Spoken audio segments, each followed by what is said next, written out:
साथियों, आप सभी साथियों को संक्षेप में इतना बताना चाहूंगा कि 1756 में परम पूज्य गुरु घासीदास जी पैदा हुए और गुरु घासीदास जी ने सतनाम का आंदोलन चलाया। तो सतनाम के आंदोलन को काउंटर करने के लिए एक दूसरा आंदोलन चला जिसे रामनामी आंदोलन के नाम से जाना जाता है। और ये रामनामी आंदोलन जैसे सतनाम आंदोलन जोर पकड़ा तो ब्राह्मणों को लगा कि अगर सतनाम का आंदोलन चलेगा तो यहाँ का जितने भी शेड्यूल कास्ट के लोग हैं, शूद्र समाज के लोग हैं, ये अंधविश्वास से, पाखंड से ये मुक्त हो जाएंगे। तो इनको कैसे हम अपने जाल में फंसा करके रखें। तो 1885 में एक दूसरा आंदोलन का शुरुआत हुआ, वो रामनामी आंदोलन के नाम से। 1885 में रामनामी आंदोलन के नाम से शुरुआत हुआ और एक राम से दो राम, दो राम से तीन राम और तीन राम से अनंत राम। और इतने बड़े पैमाने में जहां गुरु घासीदास जी का जन्म हुआ गिरौदपुरी, उसी से लगा हुआ 1 किलोमीटर में मड़वा है, मड़वा से लगा हुआ मटिया है,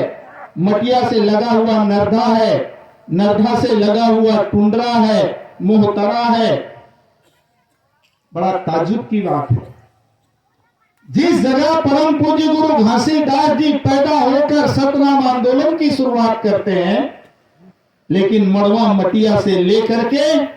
आपके बिलाईगढ़, बिलाईगढ़ से भटगांव, भटगांव से सरसीवा, सरसीवा से सारंगढ़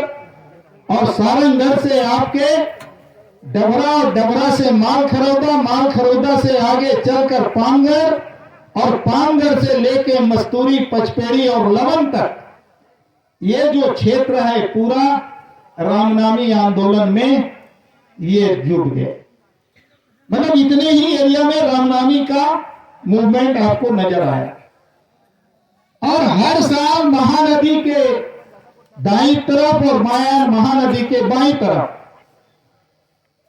1911 से लगातार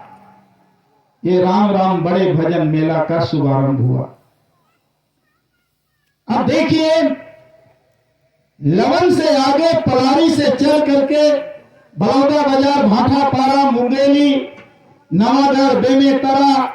पाटन, दुर्ग और इधर आप धमतरी तक चले जाइए, धमतरी से महासमुंद तक, आरंग से लेकर के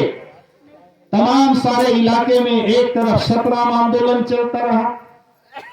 और दूसरी तरफ मड़वा मटिया से लेकर के इधर रामनामी आंदोलन चलते रहा। लेकिन 1981 में जब आपके इसी सारंगढ़ के छिंद गांव में जब बड़े भजन मेला का आयोजन हुआ, तो जिस पूजनीय गुहाराम साधु जी ने मान्यवर काशी राम जी को आमंत्रित किया था और मान्यवर काशी राम जी जब छिंद के मेले में आए और तभी जब बाबा साहेब अम्बेडकर, फूले साहू की विचारधारा को मान्यवर काशी राम जी ने पूरे मध्य प्रदेश के अंदर आपके गांव छिंद में उन्होंने इस बात को शुभारंभ किया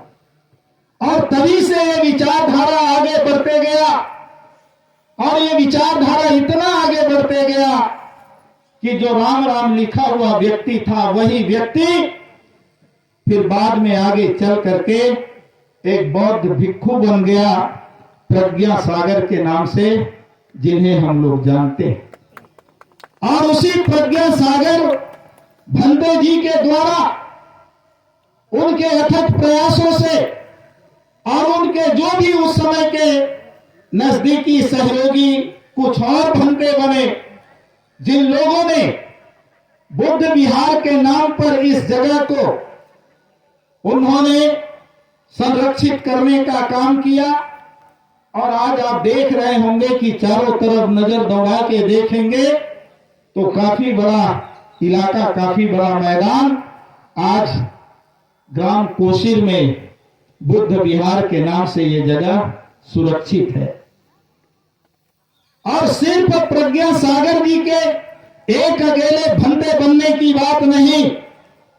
उनके साथ प्रज्ञा रत्न जी भी बने, प्रज्ञाशील भी बने, प्रज्ञानंद जी बने, भिक्षुणी सुजाता जी भी बनी। ये सारे लोग हमें एक संदेश देकर, एक रास्ता दिखाकर, एक मार्ग प्रशस्त करके अब ये हमारे बीच से दुनिया से चल बसे। मैं इन सभी भंते लोगों को नमन करता हूं, इन सभी भंतों को मैं प्रणाम करता हूं। और उन्हीं की प्रेरणा से भंते आनंद जी आज हमारे बीच में मौजूद हैं और उनके पुत्र भंते बुद्ध घोष जी, जो बहुत ही युवा और बहुत ही ज्ञानवान और बहुत ही ऊर्जावान एक भंते के रूप में आज सिर्फ सारंगढ़ की धरती के लिए गौरव नहीं, बल्कि पूरे हमारे छत्तीसगढ़ की धरती के एक गौरव के रूप में आज भी वो हमारे बीच में मौजूद है। उनके साथ भंते महानाम जी, जिन लोगों का प्रयास जारी है